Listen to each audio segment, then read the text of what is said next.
ម៉ៃណាសើយាមអស់លទ្ធភាពហើយ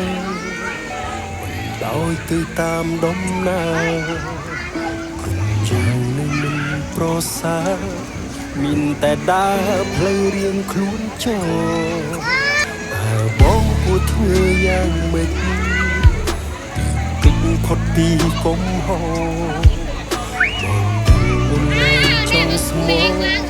បងតែខុសក្នុងកែវភ្នែកអូជ្រឹងយកការចាក់ចេញចង់បងពេញបំណងលំចោលគ្រប់យ៉ាងធ្លាប់មានរួមគ្នាកន្លងធ្វើជាអ្នកដទៃបើគេសួរអូនបាត់បងទេណាប្រាប់គេចោលថាបងសាបាមានអ្នកថ្មីបងអាក្រក់មិនសមនឹងអូដូចថ្លៃគេជប់សង្ស័យដេញដល់ទៀតហើយនៅពេលគ្មានបងអូនឡើងធួញតមនុស្សគួរឲ្យស្អប់អ្នកនេះមិនរំខានទៀតឡើយ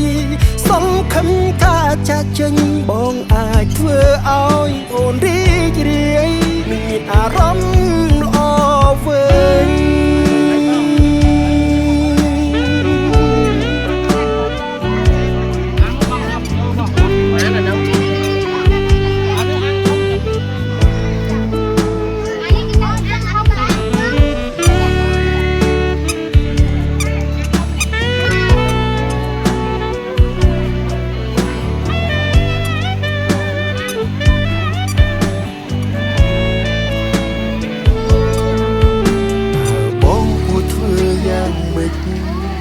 ទើបអាចគេចេញផុតពីកំហុសប